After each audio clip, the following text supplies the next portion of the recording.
Hi, and welcome to Journey Forward with Jory Rose, where you will gain insights, tools, and inspiration to get unstuck and live your best life. Jory is a licensed marriage and family therapist with a passion for helping people cultivate awareness and authenticity so they can show up fully in all aspects of their life. And now, here's Jory.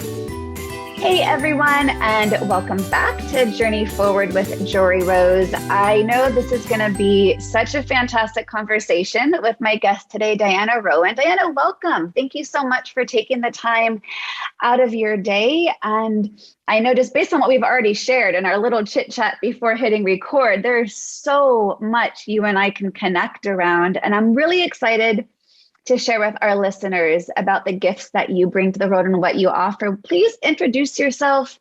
Tell us a little bit about who you are and your journey and how you're showing up in the world, sharing your light with others.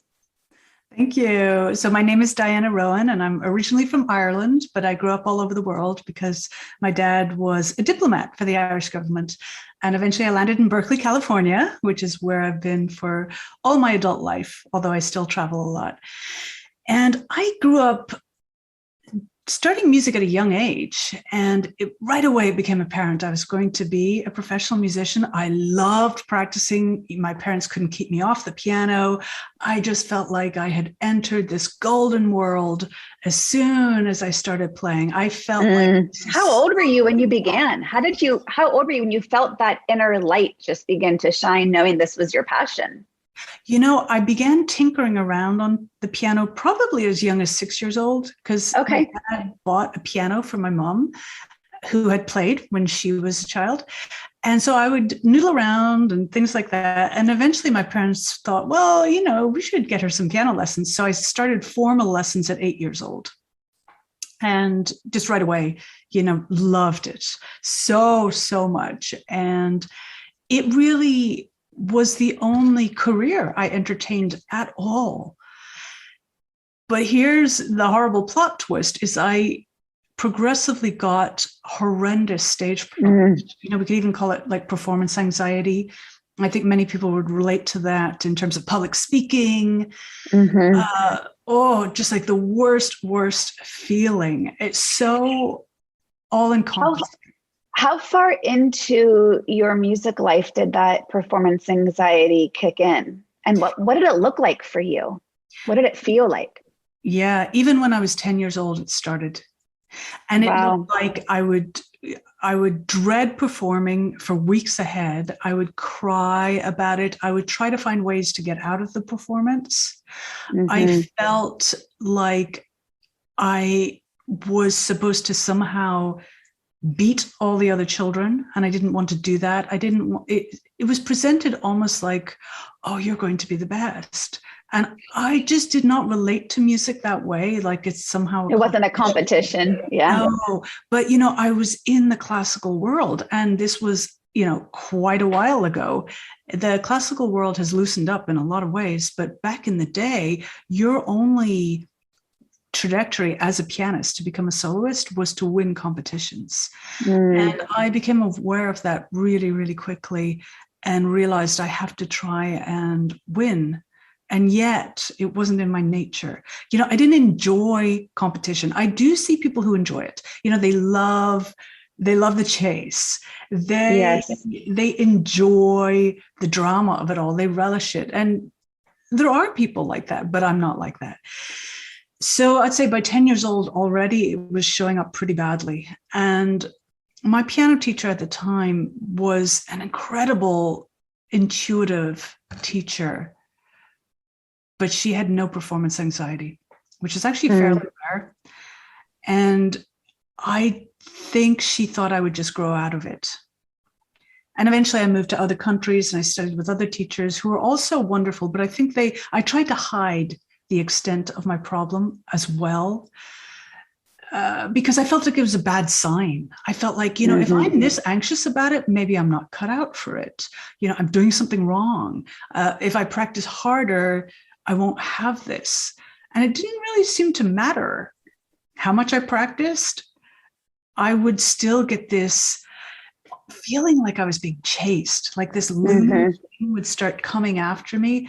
And my whole sense of self was shaken. I would start to doubt myself on all levels, because with performance anxiety, I would shake a lot. I would sweat all over the keys. I mean, it was really unglamorous in the highest. And I felt like I couldn't even trust my body. Yeah. It was very fundamental. It was like a primal type of fear. It's so interesting as you're describing this with your experience of performance anxiety. I imagine there's many people who are listening in which that was just their experience of anxiety, period, regardless of the setting, regardless of the impetus, whether it was getting on stage for a drama performance or getting up in front of the classroom or having to read aloud when called upon, or, having anxiety on the soccer field. Right. So your experience, while very unique, was also quite ubiquitous of just this sense of anxiety. I totally agree. When people need to make presentations at their work, for example, they can come up with very similar words to what I've used about how they feel. They feel shaken to their core, and like their whole identity is at stake. Mm-hmm. And because it was so all-encompassing, I really did try to hide it. I felt like this is so enormous. Nobody could fix this for me. And it's so enormous. It's also such a bad sign that it might take me away from music. And I don't want that either. So I was basically stuck in this awful loop where I had this increasingly bad problem that I was increasingly trying to hide. So it wasn't getting better on its own. Yeah. So how did you begin to give it room to exist after trying to hide it? Well, I gave into it, essentially. So I went to Berkeley as a music major, and my anxiety was just as bad as ever. I thought, I'll be in a new country, it'll go away, it'll be different. And it was exactly the same and worse. And I thought, you know what? I'm absolutely miserable. And I can't live this way. I am going to have a short life at this point. I am so stressed out and I don't enjoy life. And I switched majors and I actually went into social work because I've always been very interested, as you are, with how do people grow? What are people looking for in life? I mean, during this whole time that I had performance anxiety, I was very into psychology. I was very into spiritual perspectives on life, different types of philosophy. But because I hadn't looked deep enough inside, it was all surface knowledge. Right. So I'll get to that a little bit later. But I did start studying social work, and I ended up working in many situations in the Bay Area, halfway houses, battered women's shelters, Berkeley Free Clinic. There was a halfway house in the Tenderloin that I would go to in San Francisco.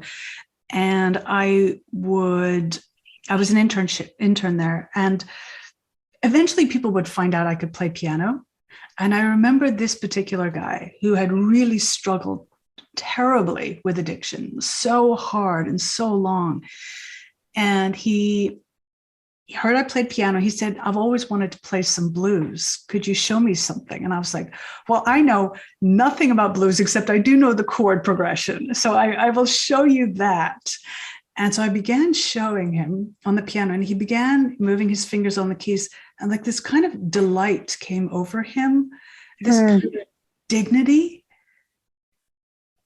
And I was like, oh my God, this guy is being transformed by doing this. He is feeling who he is.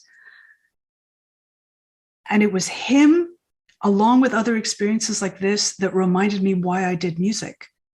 I did music to come back to myself. Yeah, interesting. And for most what a lesson to receive from the most unexpected place, right? Exactly. I sat there and I was like, God, he thinks I'm helping him, but he is blowing my mind with this epiphany. So I saw the power of music and what it is for. It is to bring you back to your true self and feel yourself, know yourself, and therefore express yourself, perhaps only to yourself. That's fine. That's good enough. And if you want to share it with other people, that's great too. Perhaps you'll even inspire them to also become more themselves. That's what great music does. It helps you just to get that sense of feeling heard, allowing yourself to feel any emotions that are present, to evoke the things you didn't know were there. Mm-hmm. Yeah. Absolutely. And, I had lost touch with that. I was all about the externals. I was all about what's my teacher going to think? What's the jury going to think? Because the jury is the people who judge you at music competitions. What's the audience going to think? Maybe the jury likes this certain thing, but the audience likes something else. And it was like, I was nowhere. I was nowhere to be seen. My own experience had disappeared. And I realized, you know what? I can play for myself, just like this guy. And so I rented this upright piano from Sherman Clay. They brought it into my house and I would play on it for myself. And I really was enjoying it. And I was like, this is really cool. And then some of my housemates, they would hear me and they'd say, hey, will you show us some stuff? And I would show them things. And I would see them also start to light up. And so this was really reinforcing this notion of no matter what situation you are in life, direct engagement with something, maybe it's music, maybe it's something else, direct engagement will bring you back to yourself and you'll come back to life.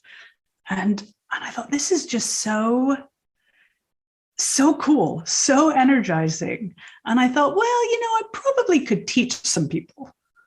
So I put up a flyer and I began getting some piano students, and they were mostly adults. And because I'd done piano to, advanced level as a teenager, I actually was qualified to teach because I did all these certain exams, Royal Schools of Music exams. So these adults would come in, and some of them were like easily old enough to be my parents, some my grandparents, and they would be nervous in front of me. And I was like, oh my God, this performance anxiety thing, it's not only me it happens to.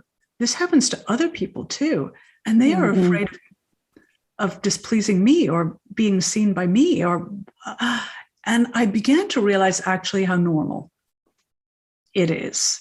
I don't think performance anxiety is natural, because having been in many different cultures, there are other cultures where performing music is not a nerve-wracking thing. It's just a natural thing you do. But I have to say, music is more part of the culture there, where people play together and it's more embedded in everyday life.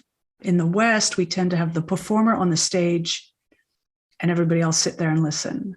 Right. And that setup really is the perfect recipe for a lot of anxiety.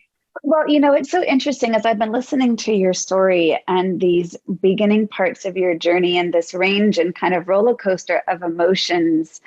I'm sitting and thinking about what is it, behind the performing anxiety? What is it that really elicits that fear response? Right? That physiological response you obviously were getting because you were sweating over the keys, but really what's underneath that? And one of the things that came to me as I'm listening was one of the lines. It's one of my favorite lines. I don't know if you've ever seen Brene Brown's Netflix special called The Call to Courage, but it's a beautiful talk that she gives, about an hour and 15 minutes, that came out a couple years ago, maybe two years ago. But she says this line, she says, we all want to be loved, but we're afraid to be seen. Yeah. And it just struck me because I think we have such deep vulnerabilities, right? And so if music brings you back to yourself, and now you're sharing this with others, you're not just sharing the music, you're sharing yourself. And that most raw and vulnerable and exposed piece of yourself. I totally agree. And even worse to this is that I actually didn't know who I really was. So when I got on stage, because so much of my musical expression had become externalized. I saw it mostly through the eyes of other people. I really did not know what it was to me anymore. So when I got on stage, I really did not know what I was saying. Actually, I don't think I was able to be seen because I didn't know what I was really about anymore at all. So there really wasn't the ability to be vulnerable. I believe if you are able to share your true self with vulnerability, it's an incredibly powerful act. But I was not even close to being able to do that because I actually did not know what I was saying or who I was. So I was in a really pretty bad situation. And so in this journey was starting to teach others and realize how normal this anxiety was and start talking about it to them. I learned a lot about myself and a lot of what when the teacher becomes a student, right? Definitely. Absolutely. And a lot of what they were essentially saying to me is, I don't think I have something worthwhile to say. And I don't know what I have to say anyway. It's a mystery to me anyway. So, even one step back from I don't have anything worthwhile to say, I don't know if I have anything to say. Yeah. And as them saying that to me, I was like, but of course you have something to say. You're a human, you have inherent value. You are a soul. You're here for a reason. But I had to do that work myself. I was working right alongside them in so many ways, And so I thought, well, you know what? I need to start going to a teacher myself. I need to start taking lessons again. And I called someone up, and her name is Amélie Mel de Fontenay. And funnily enough, we're going to a concert together in a couple of days. And I said to her, I'm an advanced pianist. I have horrible performance anxiety. Can you help me? And she said, well, my studio is full, but your case intrigues me. And she took me on and she worked on me, essentially focusing in on memorizing music. And I know that sounds really strange, but even though I had reached a high level of skill, I didn't actually know how to memorize very consciously. I kind of played just more by feel. She had me very consciously learn the pieces, really listen to the piece, know the story of what you're saying, really analyze the piece, like know technically what's going on, what key, what kind of chords, all the details, physically know what you're doing, know the dance, the choreography. And I'd never really done that before. I really had just played more by muscle memory. And unfortunately, muscle memory is really not a true type of memory. It's more like a habit that you form. Yeah.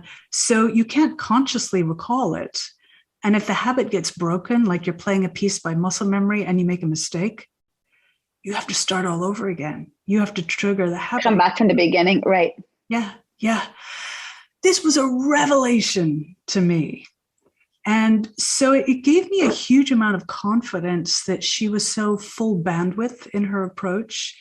And I really came to understand that I needed to go deeper with my music. I needed to know what it meant to me, and I needed to know what all the elements were made up of. And as I did that and made progress, she advised me to go and get a master's degree in piano, which I did. I went and got a master's in piano performance because I was like, you know what, if I'm going to get over this thing, I'm basically going to have to do like immersion, where I am having to perform all the time and normalize it, make it, an everyday thing that I do. Befriend the anxiety rather than be so afraid of the anxiety, right? Yeah. Yeah. So then I really leaned into that anxiety. And in the meantime, was doing a lot of studies around spiritual things. I was in therapy for many years. I also did physical things like Feldenkrais, yoga, Alexander technique, learning dance. Actually, I do tango and I do belly dance. Not so much belly dance anymore, more tango. Those really helped. Looking at how music is approached in other cultures really helped. So it was like a full program that I put myself through. And honestly, part of my journey was taking beta blockers. So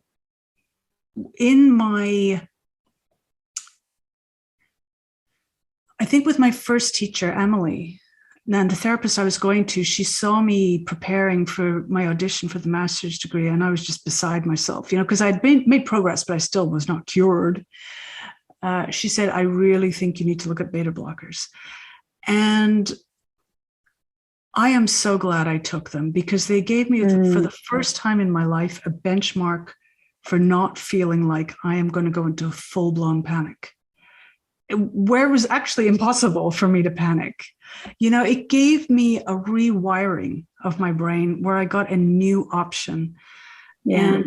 And then I haven't used beta blockers for many years now, but they were an essential part of my journey. And many classical musicians secretly have worked with them, or secretly work with them on an ongoing basis, because they haven't done the other work that's necessary. Right.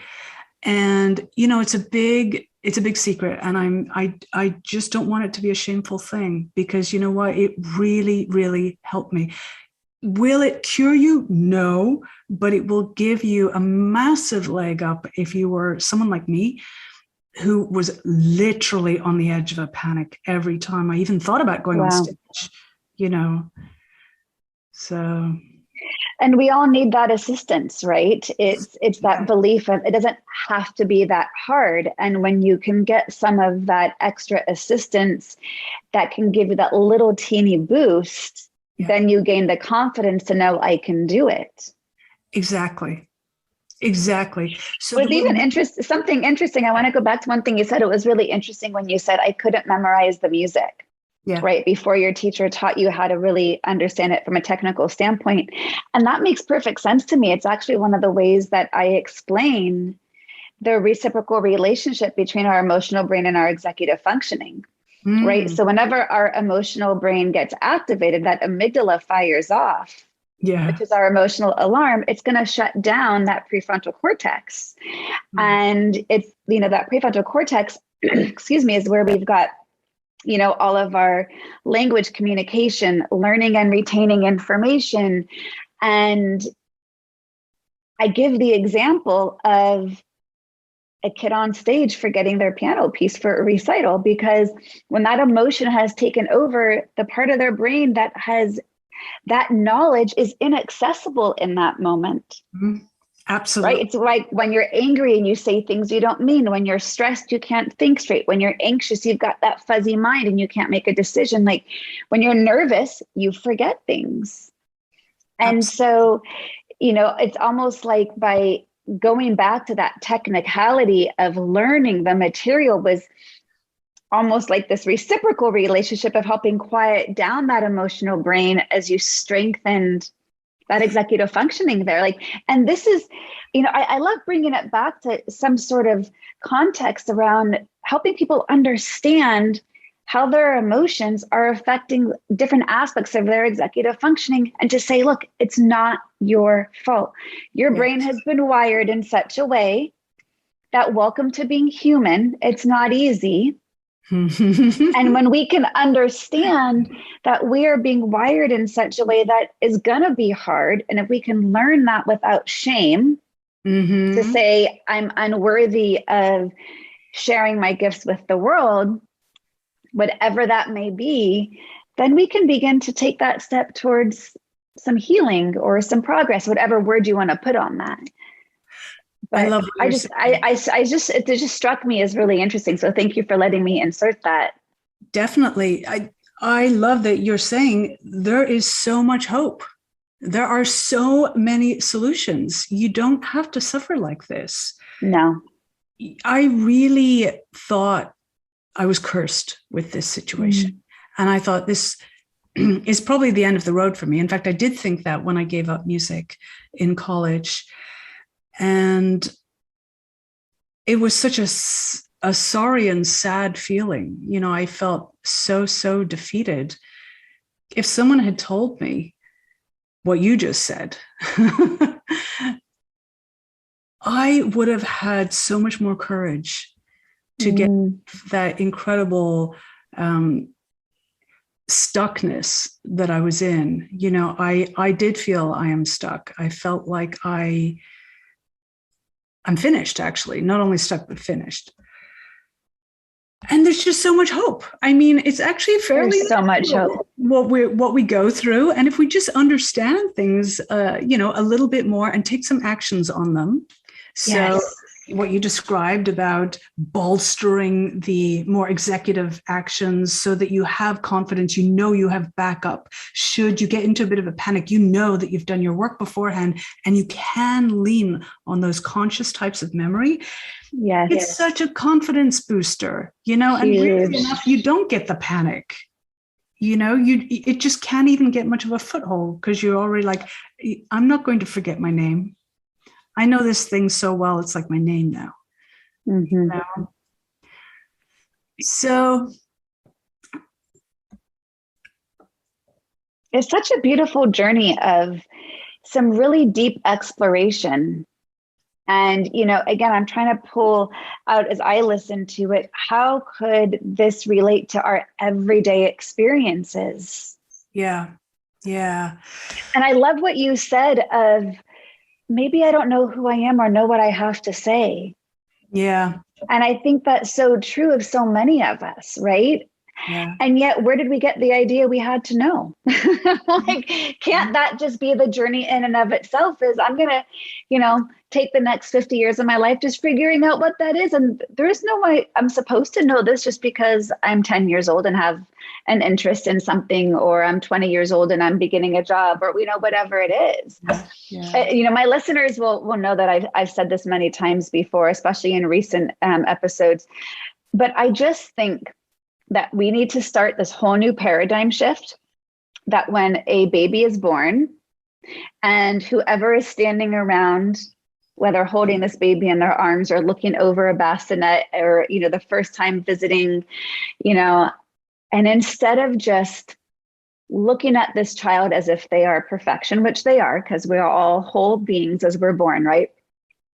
I just wish there could be this paradigm shift for someone to say to that baby, you know what?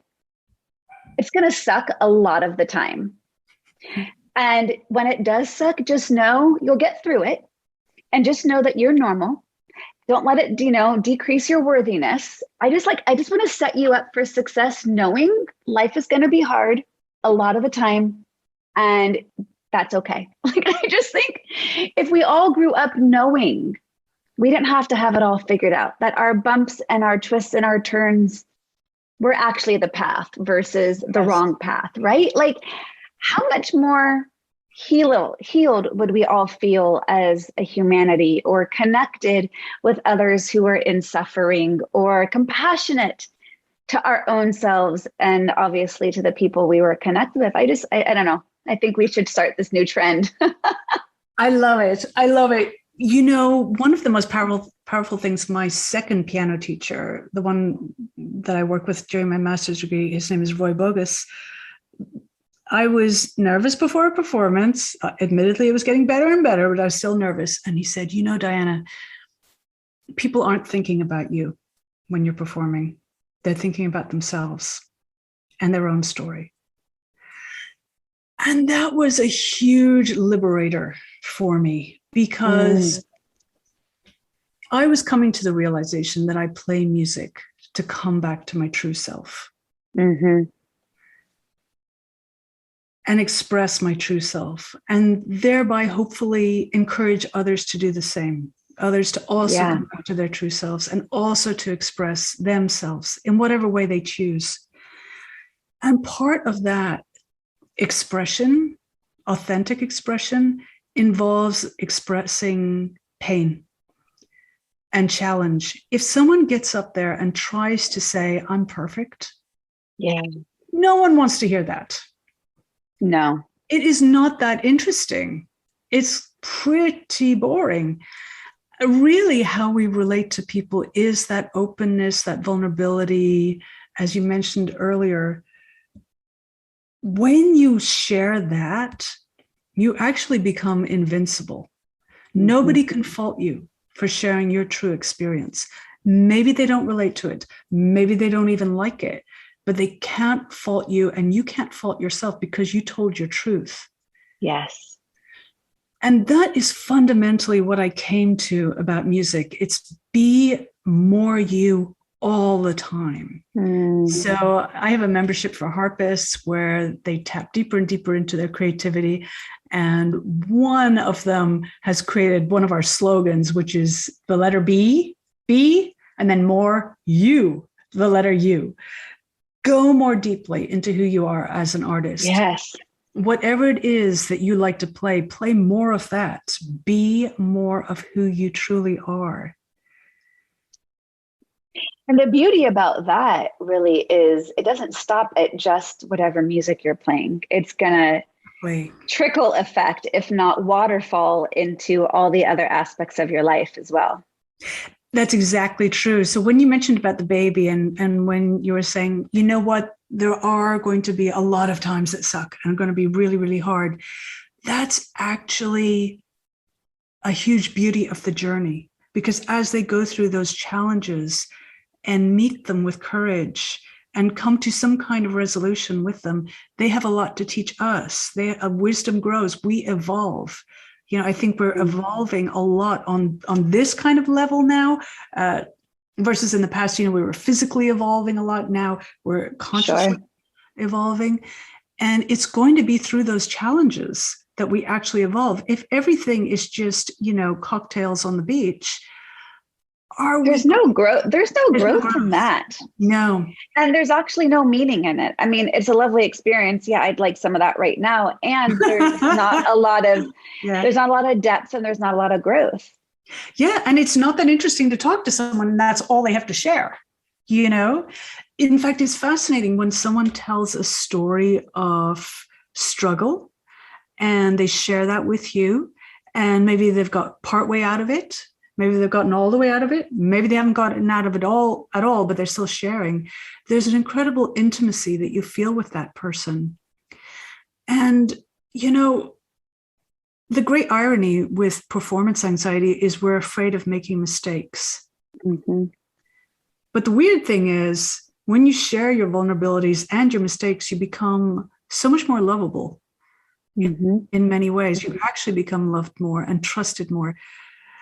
And, you know, with the little caveat that when we share these vulnerabilities and stories, we share from a place of genuine sharing, not what I call confessional sharing, where you're essentially trying to get the other person to make you feel better. Like you're kind of dumping your problems on them. Or there's the needy performer who comes on stage and says, I haven't tuned, I haven't done this, they make all these excuses. And the problem is the audience is sitting there feeling like they somehow need to make that person feel better. They came for a transformational experience for themselves. Yeah. So that's the little caveat regarding sharing those vulnerabilities. But if you say, God, I'm on stage playing my thing, and you're talking about, you know, there's this real struggle in life today, and how is it for you? Totally fantastic and appropriate and connecting. You know? Well, it makes me think, even as a therapist, I am a really untraditional therapist.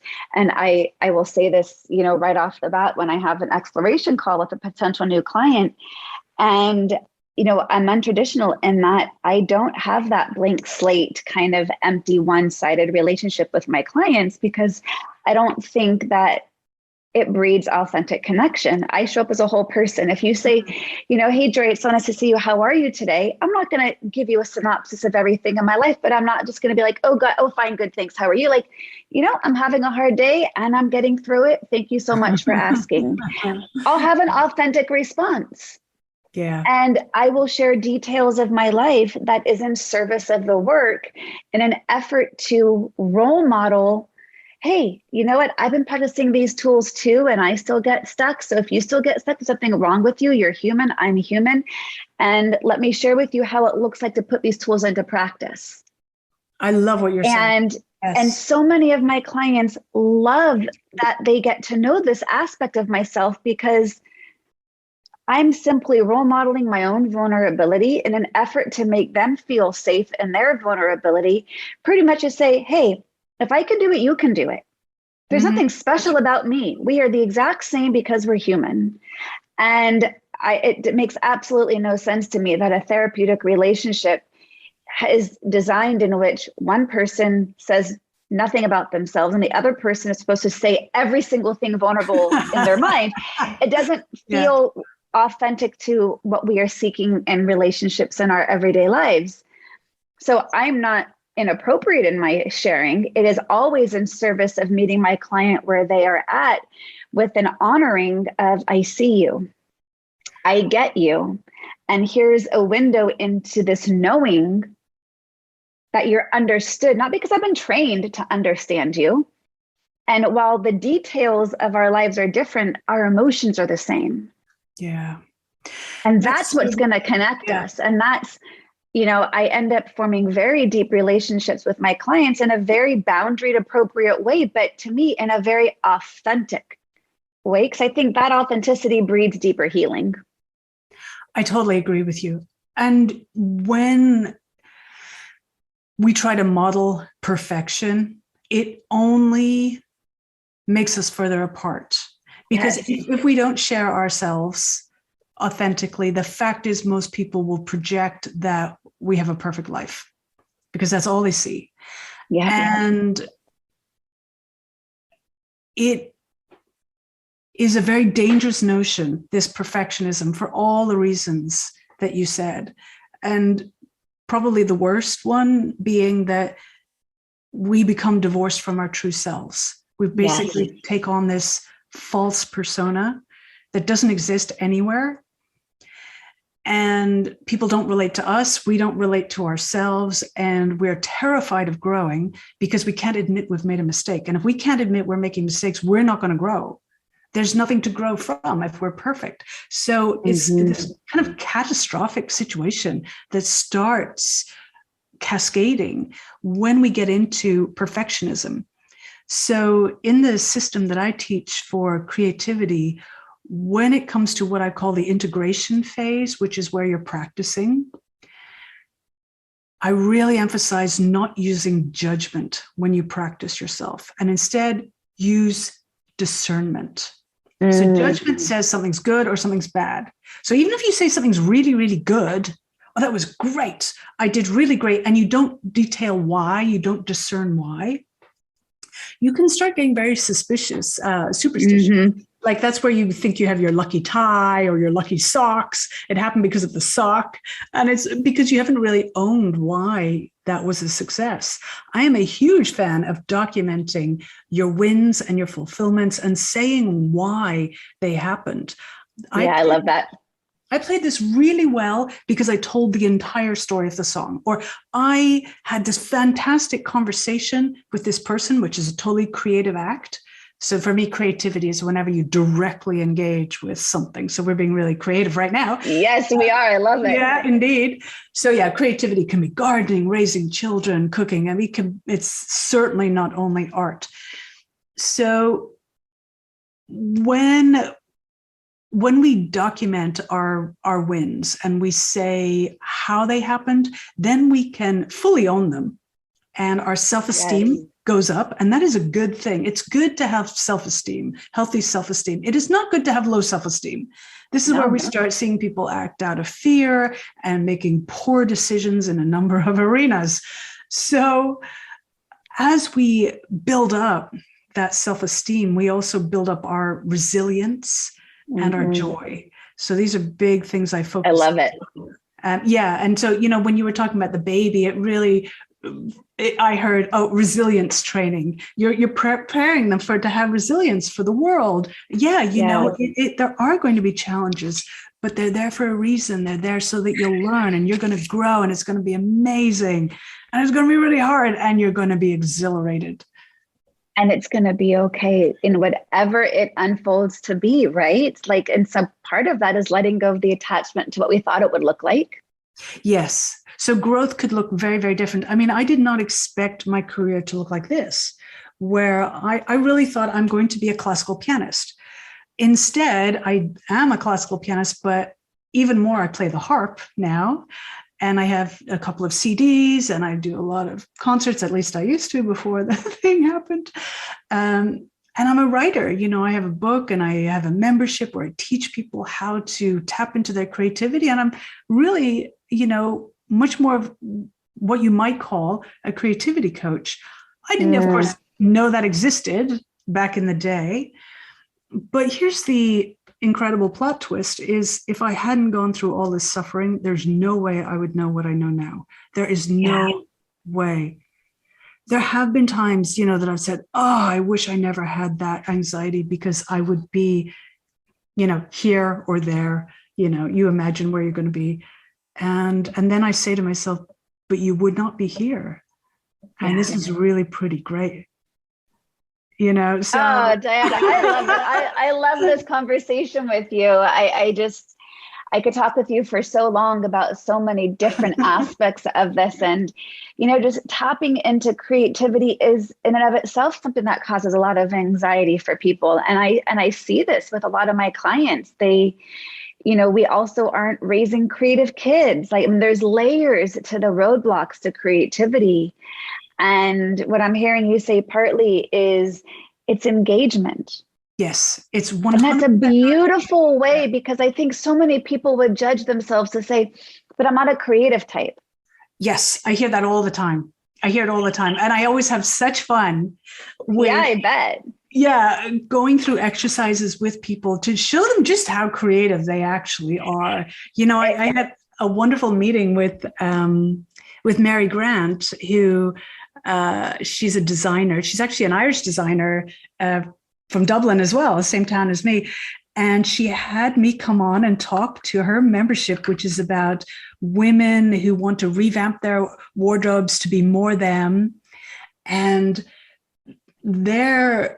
she was interested to find that many of them didn't identify as creatives. They weren't creative. I'm not a creative person.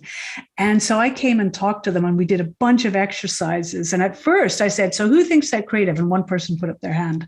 And by the end of our time together, full house, hands up, because people are creative. I mean, you sometimes just need to do a little reframing because, again, creativity is not only about playing the piano or painting a painting. Sure. It's about this direct engagement. So sometimes we do need a guide to help us get through, as you mentioned, the many, many roadblocks that the society has placed in front of us. But the creativity is just inside you. You cannot. It is. It's just uncovering it, really. We've got to uncover it. Yeah. It makes me think, do you know who Dan Millman is? He's a phenomenal spiritual teacher, and he's most well known for the book called The Way of the Peaceful Warrior. Yes. And he's one of my favorite spiritual teachers, in which I have had my most life-changing experiences with. I've been on retreat with him 3 separate times. And in between one of the retreats, he was actually out in Marin speaking for a new book that he had just written. And I went to the book talk, and he says to the group, I know there must have been 50, 60 people in this bookstore. And he says, I want you to raise your hand, those of you who are a writer.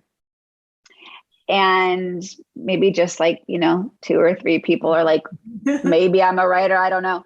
Yeah. And then he said, okay, raise your hand. How many of you are storytellers? And no one really, no. And then he says, okay, raise your hand if any of you write emails. Mm-hmm. And everyone raised their hand. Okay, raise your hand if any of you come home and tell anyone in your family or who you live with what you did for the day. And everyone raised their hand. He goes, you're all writers and you're all storytellers. That is so beautiful. And it's so true. And here we all thought there's a label of what it means. Does it mean I'm a professional writer? Does it mean do I get paid for this? Do I have to be good at this? No. So it made me think that's the same thing with the creativity.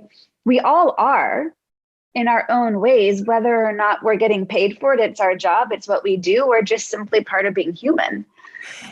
I think it's a fundamental part of being human. And I truly believe that if we are not engaged creatively, not directly engaged with life, we will not be fulfilled.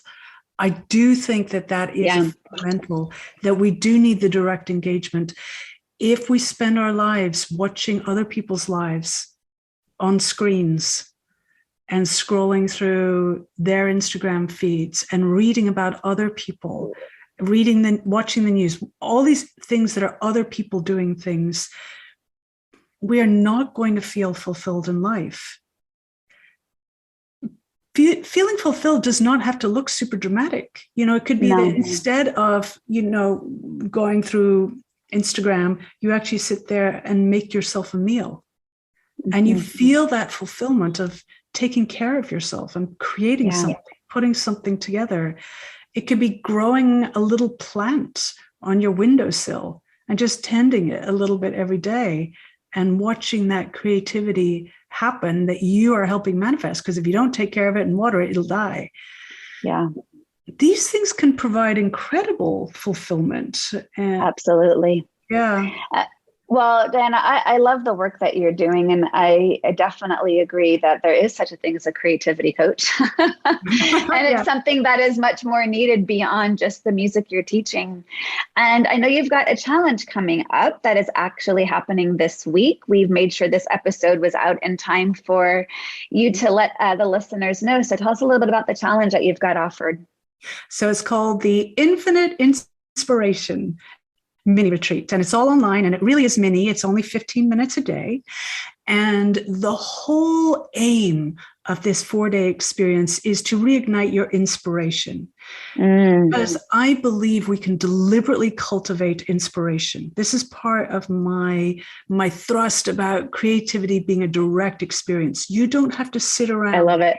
Waiting for inspiration to strike. You can actually cultivate it right now, today.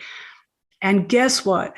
I feel inspiration is actually the foundation of motivation, of true motivation. Absolutely. Yeah. So I actually feel like if you stoke your inspiration, you will have motivation. I think the inspiration is the first part, because if we are motivated, in quotes, by externals like deadlines and fear of failing, essentially, it's going to backfire pretty soon. It's not true motivation. It's more like fear happening. Right. Yeah, and I'm a fan of deadlines as allies, but not as deadlines as my way to get myself motivated to do things. It has to be inspiration. So that's why this experience, this 4-day experience, is all based on stoking your inspiration, and it's a free offering. And people can sign up and they'll get the video every day. And then every day later, after the video has been released, I will do a Facebook Live where people can come on. We'll chat about it. We'll chat about how you did with the activity for the day and, what your wins were, what your challenges were. Because as you know, challenges, I welcome them. I say, these are opportunities for growth. Yes. So yeah. Oh, I love it.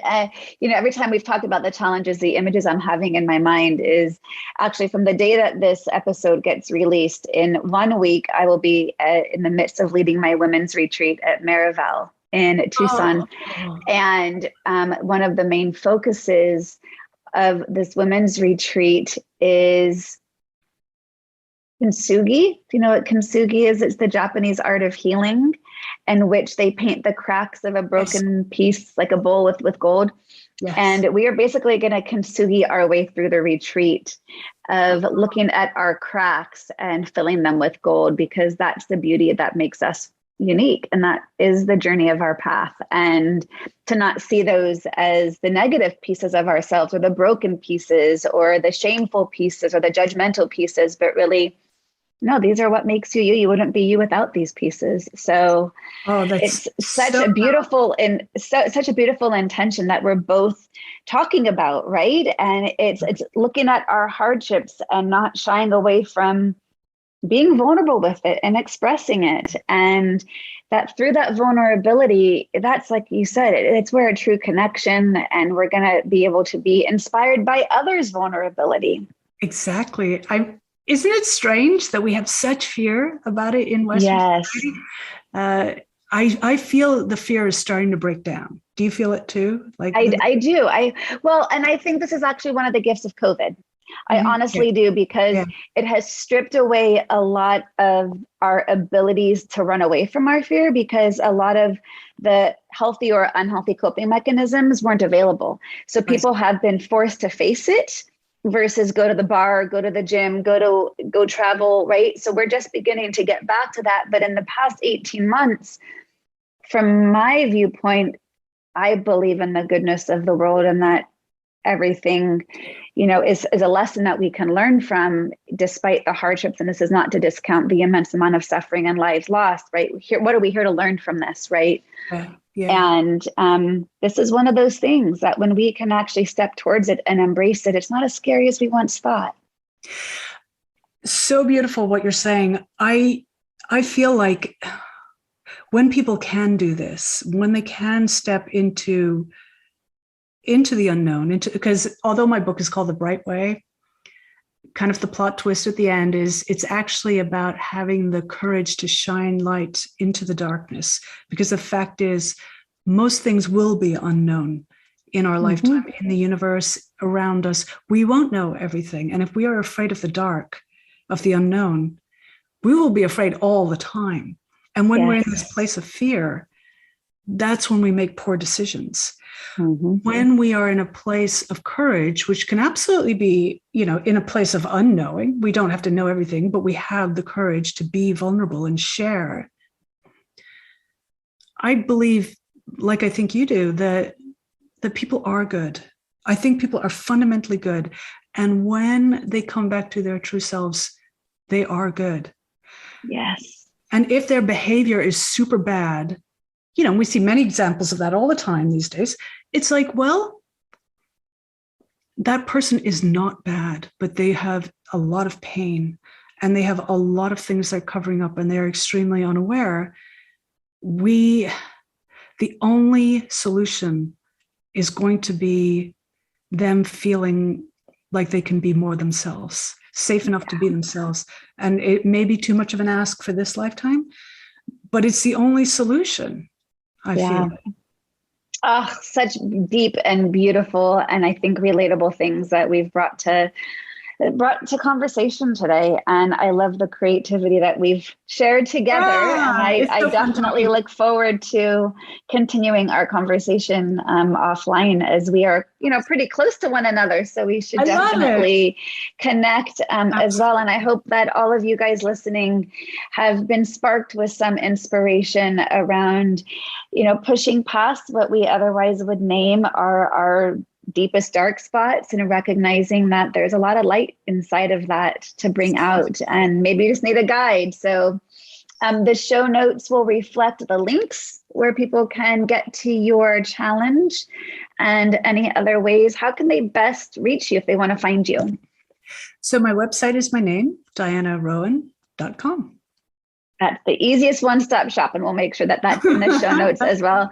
Diana, thank you so much for coming on today. It's been an absolute pleasure talking with you and connecting with you. And thanks so much, all the listeners, for tuning in today.